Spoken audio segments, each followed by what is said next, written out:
Olá, tudo bem? Chegamos à quinta aula do nosso mini curso Marketing Ambiental.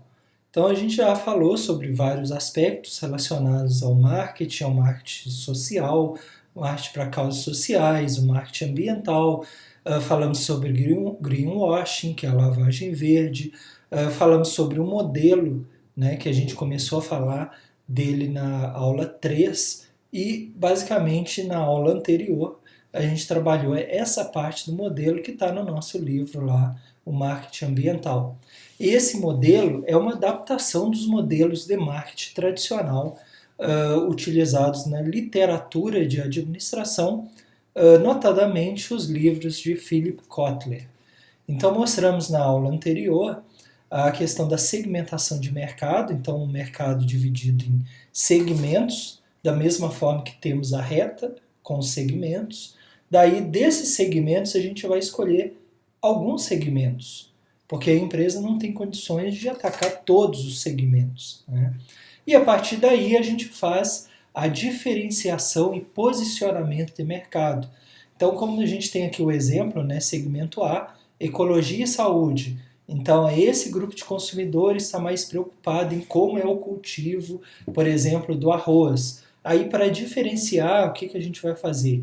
Vai buscar uma certificação, vai fazer o arroz orgânico, porque ele vai atender esse grupo de consumidores, ok? E, por exemplo, um segmento B, solteiros, aí quais são as características do consumidor solteiro? Ele não tem tempo, ele tem pouco tempo, não adianta ele comprar um produto com tamanho grande, porque isso vai se perder, principalmente falando de alimentos. Então a empresa tem que fazer para esse grupo de produtos, tem que diferenciar ele dos demais, tem que fazer produtos com embalagens menores, com menos produto, produtos mais fáceis, né, porque é um grupo de consumidores que precisa de rapidez para fazer. Então, tu vê que a gente faz estratégias diferentes para grupos diferentes. Essas estratégias diferentes é o que a gente chama de diferenciação. Posicionamento de mercado, igual vocês estão vendo aqui, um balãozinho de pensamento, é fazer justamente com que esse grupo de clientes eles percebam essa diferenciação. Posicionar é posicionar na cabeça das pessoas, né? Como que esse produto será diferenciado. Então a gente vê aqui o produto sendo diferenciado e o produto posicionado, ou seja, no pensamento desse grupo de consumidores, ok? Bom, na aula de hoje, a quinta aula, a gente vai trabalhar basicamente a elaboração do composto de marketing verde ou marketing ambiental, o produto verde, preço, a promoção e distribuição. Nessa primeira aula, essa quinta aula, a gente vai trabalhar a parte de cima e na próxima aula, que é a última aula do nosso mini curso, a gente trabalha a parte de baixo, promoção e a distribuição no produto verde, ok? Então vamos seguir aqui. Produto. O que é um produto? Já pararam para pensar? Produto é algo tangível, né? E o serviço é algo intangível, por exemplo. Então, se a gente vai em um restaurante, a gente é atendido por um garçom, por exemplo. Esse atendimento do garçom é um serviço, porque é algo intangível. Aí tu pede o prato de comida, quando o garçom chega com o prato de comida, tu vai comer o arroz, o feijão, o que tiver lá, a carne. Esse é um produto. Então a gente pode dizer que o restaurante envolve serviço, que é o atendimento, e mais o produto, que é o alimento em si. Concordam? Né? Então, mais ou menos, a gente tem essa ideia de produto e serviço. Tu vai no supermercado e tu vai encontrar lá vários tipos de produtos que a gente vai colocar no carrinho do supermercado e vai passar no caixa aqueles produtos ali. Então, produto é um nome, é algo que é bem tranquilo da gente entender o que significa, né? Então, na literatura de administração, Philip Kotler e Gary Armstrong, em Princípios de Marketing, que é uma bíblia do marketing mundial, eles colocam que o produto é o elemento chave da oferta no mercado. Na realidade, o que as empresas oferecem são produtos, né? São possibilidades que a gente compre essas mercadorias para que a gente se sinta mais feliz, que ela tenha uma utilidade para nós, né? Então, os autores, o Kotler e o Armstrong, eles expandem um pouco esse conceito de produto. Para eles, o produto também pode incluir os serviços, né? Então, o serviço é um tipo de produto. Então, por exemplo, aqui nessa videoaula, aqui está sendo prestado um serviço, né? Então, então foram elaborados os slides, eu estou falando aqui, e existe um produto que é repassar o conhecimento para vocês. Então, o produto significa o serviço, eventos, pessoas podem ser um produto. Né? Imagine um cantor famoso, um jogador de futebol, um ator, e ele tem uma equipe que gerencia a vida dele, né? E essa equipe também vai ganhar dinheiro gerenciando aquela celebridade. Então, digamos assim, essa pessoa, essa celebridade, é um produto. Né? Lugares, organizações, ideias, uma mescla de todas essas entidades. Então, a gente tem aqui uma típica prestação de serviço, o pintor de uma casa. Né? Então, a pergunta é: o que os consumidores buscam ao comprar um produto? Vocês aí, quando vocês vão no supermercado, numa padaria, numa farmácia, o que vocês estão buscando na hora que compram um produto? Então a gente pode dizer que nós estamos dentro daquela ideia da troca. Lembram da primeira aula? A gente está buscando uma troca, né? Então eu quero um produto que vai me fazer bem, que vai garantir a minha satisfação, e o pior é que muitas vezes a gente pensa que é só no curto prazo, tem que ser no médio e no longo prazo, também causar bem-estar, né, para a sociedade. A gente compra um produto porque ele vai nos fazer bem ou vai atender alguma necessidade. Lembra que a gente falou de necessidades e desejos? Então a gente compra um produto basicamente por isso. Né? E esse produto vai ter uma série de atributos. Atributos são especificações do produto. Por exemplo, eu vou comprar um produto porque ele tem funcionalidade, ele tem desempenho, ele tem design, ele tem um preço compatível, ele pode ter, tá dentro da validade, ele tem cores bonitas, ele é confortável se for um tênis. Então, existem vários tipos de atributos, e aí, dependendo do produto, tais atributos pesam mais do que outros, né? Então, basicamente, a gente compra um produto por causa disso, por causa dos atributos, a qualidade do produto. Adicionalmente, os aspectos ambientais e sociais também influenciam. Né? Mas, basicamente, a gente vai comprar o produto pela série de atributos comuns, né? E não tanto pela questão social e ambiental. Veja eu vou passar alguns exemplos aqui.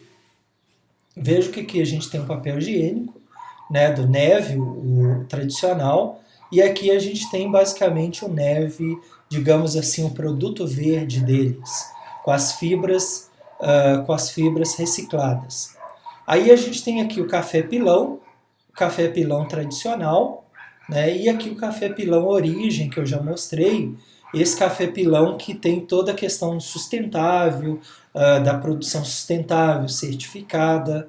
Né? Aqui a gente tem um papel A4, por exemplo, sem nenhum tipo de questão sustentável, e aqui a gente teria um papel A4, digamos assim, sustentável. Por isso que tem a árvore aqui. Né? E aqui o arroz branco, normal, por exemplo, da marca Tio João, e aqui o arroz orgânico com certificação, ou seja, um produto verde. A minha pergunta para vocês é: todos esses produtos, desde um produto mais ligado à higiene, né, o papel higiênico, o café que tomamos, o papel que imprimimos a prova ou imprimimos um documento, e o arroz que comemos. Todos esses produtos, seja na versão tradicional ou convencional, ou seja, na versão verde, eles primeiro têm que atender os atributos pela qual nós compramos o produto. Então, nós não queremos saber se o papel higiênico é verde ou não. Queremos que ele cumpra a sua funcionalidade, o seu papel como papel higiênico. Né? Meio redundante, papel como papel higiênico. O pilão, a mesma forma. A gente quer que o café cumpra a função dele como café. A gente quer que o papel cumpra a função dele também como papel. Né? E o arroz da mesma forma, que ele tenha sabor, que ele tenha gosto, que ele esteja na validade. Aí o que está do lado direito, meu, ou aqui, né, dessa parte aqui, ele é algo a mais. Ele tem que cumprir todas as funcionalidades, tudo que o cliente espera do papel higiênico, ele tem que cumprir, não adianta, ele tem que cumprir, e adicionalmente, por isso que eu botei aqui, aspectos sociais e ambientais são adicionais. Adicionalmente, ele tem a preocupação ambiental. O café é a mesma coisa, não adianta ele ser ambientalmente correto, ele se preocupar com A mais B, se ele não tiver o que eu espero de um café, tiver o gosto do café, tiver o sabor, tiver o cheiro, o paladar, os vários aspectos que a gente espera. O papel A4 a mesma coisa e o arroz também não adianta ele estar quebrado, ele ser um arroz duro, ele precisa ter aquela funcionalidade que a gente espera, ok? Então, é por isso que a Jacqueline Ottman, no livro As Novas Regras do Marketing Verde, ela diz para que nós, consumidores, que nós não abriremos mão da qualidade ou desempenho de um produto simplesmente porque ele é um produto verde. Então ela chama atenção para que a gente tenha cuidado com a chamada miopia de marketing verde. Tá? Lembre que marketing verde, marketing ambiental, marketing sustentável, marketing ecológico, é tudo a mesma coisa, são sinônimos, a gente já falou disso nas primeiras aulas. Então o consumidor não vai comprar esse produto aqui, de repente esse arroz orgânico o cliente vai comprar porque é orgânico. Se ele não tiver todas as características que ele espera de um produto, de um arroz, ele não vai comprar só porque é orgânico. O orgânico é algo a mais que ele está buscando. Tá? Então tem que tomar cuidado para não criar essa miopia de marketing verde. Achar que o cliente vai comprar o produto só porque é um produto verde, um produto ambientalmente responsável. Daí, para a gente explicar um pouquinho o que é essa miopia de marketing verde, a Jacqueline Ottman diz que os produtos verdes devem desempenhar, então, primeiro, a função deles, igual eu falei. O arroz orgânico, primeiramente, é arroz, para depois ter a função orgânica. Os benefícios ambientais, então, são vistos como uma nova fonte de valor adicional, algo a mais. As empresas devem ter cuidado para não cometer a chamada miopia de marketing verde. Para facilitar um pouco agora, vamos desmembrar todo esse termo, né? Miopia primeiro, depois falar o que é miopia em marketing, para que depois a gente chegue em miopia em marketing verde, ok? Primeiro, o que é miopia no uso comum? Ora, uma pessoa que é míope, né, ela usa um óculos para que ela possa corrigir, né, para que ela possa corrigir a visão dela. Se ela não usar o óculos, ela vai enxergar assim, tudo embaçado. Então, como ela tem miopia, ela precisa usar um óculos para que o óculos corrija a visão dela, certo? Então, as pessoas têm que tomar cuidado para que elas, na hora de vender um produto, elas não enxerguem como míope, né, sem óculos, que elas enxerguem tudo embaçado, ok? Bom, miopia de marketing, esse termo foi usado pela primeira vez num artigo da revista do Theodore Levy, um artigo dessa revista aqui em 1960. Foi um artigo publicado em uma revista. Depois, posteriormente, saiu um livro dele, pela editora Atlas, um livro em que é uma coleção de vários artigos, dentre eles um capítulo com o artigo famoso de miopia de marketing de 1960. Então, quem quiser pode achar esse artigo na internet de forma gratuita, ou então comprar o livro, na qual vai ter o artigo lá, esse artigo de 1960. Theodore Levy ele dava um exemplo para explicar essa miopia de marketing, ou seja, essa vista embaçada que muita gente tem do marketing, né? Essa era a ideia.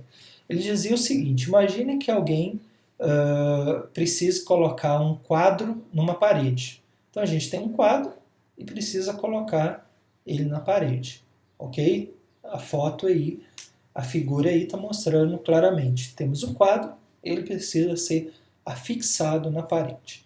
Aí a pergunta dele é: o que essa pessoa precisa? O que ela precisa? Né? Bom, algumas pessoas diriam que, olha, para colocar o quadro na parede eu preciso de uma furadeira, né? Para que eu faça um furo, para que eu coloque um prego, para que eu possa botar o quadro, certo? Então, olha, eu preciso arrumar uma furadeira. Essa seria talvez a primeira resposta para, olha, eu não tenho uma furadeira para furar a parede para colocar o quadro. Bom, então Theodore Levy diz que quando as pessoas falam que precisam da furadeira, na realidade elas estão míopes. Elas não estão enxergando a real necessidade que se precisa nesse caso. Então ele, no artigo dele de 1960, ele fala que a necessidade não é a furadeira, a necessidade é o furo, né? Então esse furo é que vai ser necessário. Agora, se tu vai usar uma furadeira, se tu vai usar um martelo com um prego, se tu vai usar outro artifício, não importa. A necessidade é o furo e não a furadeira. A forma como tu vai fazer não importa. O que importa é o resultado, é a necessidade em si para que tu coloque o quadro. Então, alguns anos atrás, eu estava dando uma palestra falando sobre marketing ambiental na Universidade Federal de Santa Maria, e eu não sabia, né, quem estava assistindo a palestra era uma funcionária da empresa 3M, e aí ela até chamou minha atenção, né, no bom sentido, ela chamou a atenção que hoje em dia, modernamente, nem o furo é a necessidade principal. A gente pode dizer que a grande necessidade aí é arrumar uma forma de suspender o quadro na parede. E isso pode ser por meio do furo, né, como a gente falou, faz um furo da forma que for, coloca o prego e aí coloca o quadro. Essa é uma possibilidade.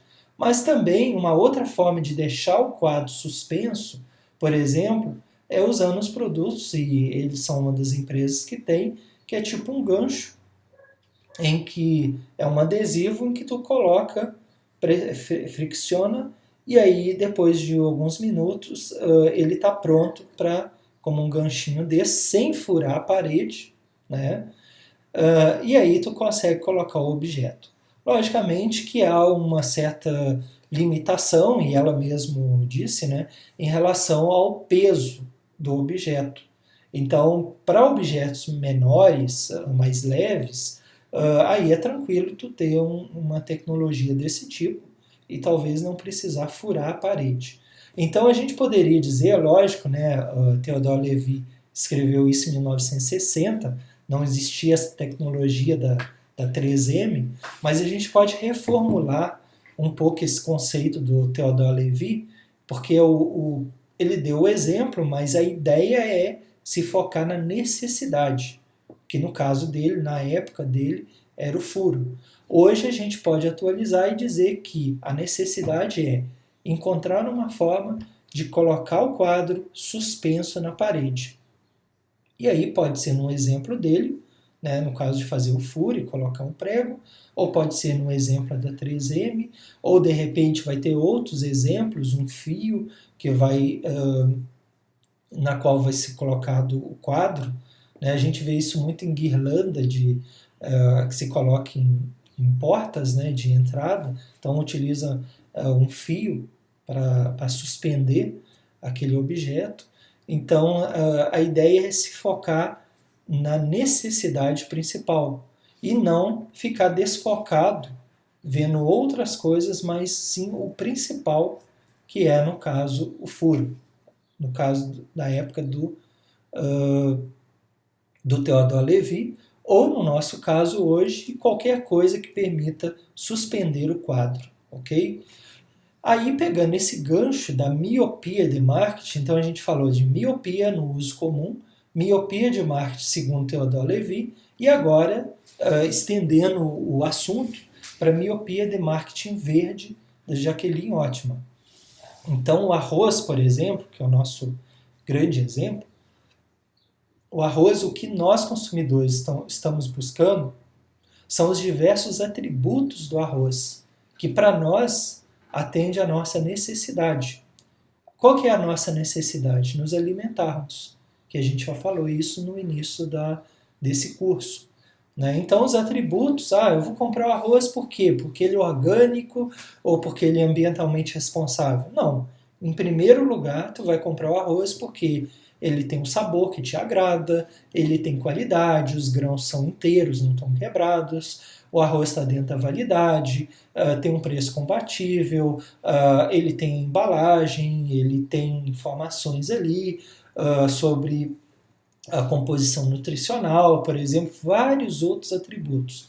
Aí eu posso encontrar todos esses atributos na versão tradicional ou versão convencional da marca, aqui no exemplo nosso, o tio João, ou eu também posso encontrar no arroz orgânico todas essas características. O que vai diferenciar é que no caso do produto verde, né, do orgânico, em que vai ter uma certificação, além de ter tudo isso aqui, eu também vou ter nesse produto a comprovação de aspectos sociais e ambientais que foram legitimados, por exemplo, por uma certificadora. Então, fazendo uma comparação aqui da miopia de marketing verde, a gente tem que se preocupar com a real necessidade real. Na época do Theodore Lévy, ele entendia, por exemplo, para fixar uma parede, que a necessidade não era a furadeira, a necessidade era o furo. Hoje a gente pode entender que a necessidade é qualquer forma que me permita suspender um quadro na parede, ok? E da mesma forma aqui, olha, a necessidade real não é igual aqui era a furadeira, não é a questão ambiental. A necessidade real são os atributos do produto. A cor, a textura, se não tem pedra, as várias características. Tá? O ambiental não é o mais importante, ele é adicional. Ok? E aí a gente vem dentro dessa linha de pensamento, né, o Philip Kotler e o Armstrong, no livro Princípios de Marketing, fala sobre os níveis dos produtos, e a gente também fala nisso no nosso livro Marketing Ambiental. Então, existe o benefício central do produto, por exemplo, saciar a fome, né? O produto básico, que é o arroz, por exemplo, o produto esperado, que é a embalagem dele, né? A marca, as características, design, a qualidade, a garantia, se for o caso, né? E o produto ampliado, que é o que vai diferenciar. Forma de pagamento, instalação, se for o caso, né? Serviço de entrega, venda a crédito, serviço de pós-venda e a qualidade ambiental, por exemplo, um produto orgânico certificado. Então a gente tem aqui, o Kotler e o Keller falam isso também no Administração de Marketing, e no nosso livro Marketing Ambiental, a mesma coisa. Vejam só, a gente tem aqui os vários níveis, o principal, e isso que tanto Theodore Lévy no Miopia de Marketing quanto a Ottman no Miopia de Marketing Verde falam, é que o principal é o benefício dele, que é um alimento para saciar a fome. Além disso, o arroz com todas as suas características, né, o pacote de arroz contendo todos os atributos esperados pelo consumidor. Essa parte aqui, esses três elementos, que é o principal, que é o que buscamos tanto no arroz convencional quanto no arroz, por exemplo, no arroz orgânico. O que a gente conseguir, o que a empresa conseguir oferecer a mais, será esse produto ampliado. E aí, nesse produto ampliado, a gente pode ter os requisitos socioambientais. O modelo segue dizendo que há também a possibilidade do produto potencial, que são todas as melhorias, e sempre é possível melhorar o design, melhorar a cor, melhorar algum atributo na marca, né, algum elemento da marca. As empresas estão sempre modernizando as marcas, melhorar a questão dos requisitos socioambientais, né, o que pode tornar o produto mais ambientalmente responsável. Então, sempre aperfeiçoar os produtos, levando novidades para os clientes, e cuidar também do descarte do antigo e da compra de novos produtos, por exemplo, ligado à obsolescência programada. Então, esse foi o primeiro P, que é o produto no marketing ambiental. O segundo é o preço, e aí lembrar que temos produto, promoção, praça e o preço, né, o mix de marketing, ou composto de marketing, ou 4 P's do marketing, né? Lembrar que o preço é o único que gera receita. Então, para te desenvolver um produto, a empresa vai gastar recursos. Para a empresa divulgar esse produto, seja na televisão, na internet, ela vai também gastar recursos. Para que ela coloque o produto lá no supermercado, por exemplo, para o cliente comprar, também vai gerar recursos, vai ter custos para isso. Só que o preço é o único que vai gerar receita.